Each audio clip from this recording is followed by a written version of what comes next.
Cara menggunakan tanda dolar, atau membuat referensi absolut di Excel. Pernahkah Anda melihat simbol dolar pada referensi sel atau rank sebuah rumus Excel? Apa sih maksud atau fungsi tanda dolar pada Microsoft Excel? Tutorial kali ini akan membahas tentang bagaimana mengunci referensi rumus Excel, atau membuat rumus absolut Excel dengan menggunakan tanda dolar tersebut. Referensi sel relatif pada Excel. Secara default, sebuah referensi sel atau rank pada Microsoft Excel adalah relatif. Referensi relatif pada sebuah rumus Excel akan berubah menyesuaikan diri saat kita menduplikasikannya atau copy paste dari satu sel ke sel lain.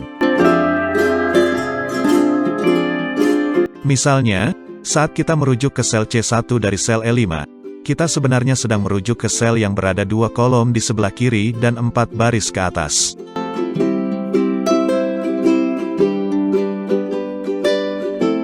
Referensi sel absolut pada Excel. Jika kita ingin mengunci rumus Excel, atau mempertahankan referensi sel asli, agar tidak berubah saat kita salin ke sel lain, misal kita akan mengunci sel C1, maka kita perlu membuat referensi sel tersebut absolut, dengan mengawali alamat kolom C dan baris 1 dengan tanda dolar, sehingga rumus tersebut menjadi sama dengan $C, $1. Jika kita salin rumus tadi pada cell E5 ke F5 misalnya, maka rumus tersebut akan tetap sama persis. Referensi semacam ini disebut referensi absolut, atau sel absolut. Sel absolut atau referensi absolut adalah istilah untuk sel yang alamatnya berada dalam kondisi terkunci. Tujuan dari penguncian ini adalah agar alamat sel tidak mengalami perubahan saat dilakukan proses autofill maupun copy paste. Dengan adanya sel absolut ini, maka autofill maupun copy paste tetap bisa digunakan pada sebuah tabel data yang semi-konsisten atau pada formula lanjutan, yang menggunakan tabel referensi. Referensi sel semi-absolut pada Microsoft Excel. Pada kasus-kasus tertentu, terkadang kita juga ingin hanya kolom saja yang absolut, atau baris saja yang absolut. Referensi yang demikian ini disebut referensi campuran atau referensi semi-absolut. Jika ingin kolom yang absolut, maka tambahkan tanda dolar di depan nama kolom. Contoh, sama dengan $C1. Apabila yang kita kehendaki absolut hanya baris saja, maka tambahkan tanda dolar di depan nomor baris. Contoh, sama dengan $C1. Jadi fungsi tanda dolar pada rumus Excel adalah untuk membuat alamat sel atau rank data pada rumus Excel relatif menjadi rumus absolut dan semi-absolut.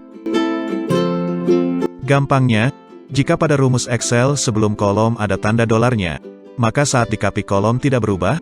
Begitu pula jika pada alamat baris ada tanda dolarnya, maka baris tidak akan berubah saat di-copy ke sel lain.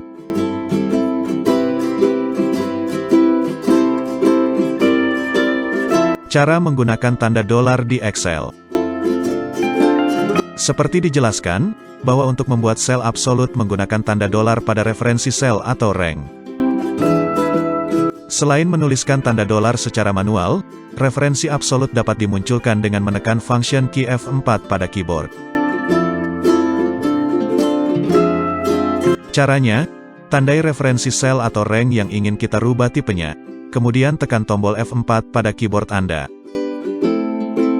Sampai di sini seharusnya kita sudah mengetahui 3 tipe referensi sel, yakni sel relatif, sel absolut, dan sel campuran atau semi-absolut.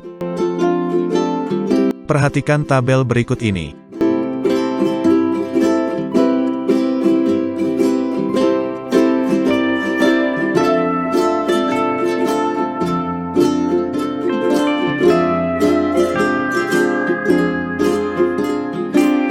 Perhatikan juga data berikut ini. Jika Anda perhatikan data ini, maka dapat kita ketahui bahwa, dengan menggunakan awalan tanda dolar pada alamat sel, maka copy sel tidak akan mengakibatkan perubahan alamat sel. Sama dengan A1. Kolom dan baris bisa berubah saat di-copy paste maupun autofill. Sama dengan A$1. Kolom A bisa berubah, tetapi alamat baris 1 akan tetap atau absolut. sama dengan $A1. Alamat kolom A tidak bisa berubah atau absolut, tetapi alamat baris 1 bisa berubah. Sama dengan $A$1. Alamat kolom A maupun baris 1 tidak akan mengalami perubahan ketika di-copy ke sel lain. Menggunakan referensi absolut akan sangat membantu, misalnya untuk mengunci tabel referensi pada argumen fungsi VLOOKUP, atau saat menggunakan rumus HLOOKUP Excel. Hal ini untuk memastikan bahwa kita cukup sekali menulis sebuah rumus Excel, dan tidak perlu lagi menyesuaikan ulang saat rumus tersebut kita copy-paste ke tempat lain. Sekian dulu pembahasan kita kali ini tentang cara menggunakan tanda dolar, atau membuat referensi absolut di Excel. Apabila pada tutorial kali ini ada yang belum dipahami, atau terdapat kesalahan dalam memberikan tutorial, jangan sungkan-sungkan untuk menyampaikannya pada kolom komentar yang tersedia. Terima kasih sudah mengikuti channel Tutor XY, semoga dapat menambah informasi yang bermanfaat. Sampai jumpa pada tutorial lainnya.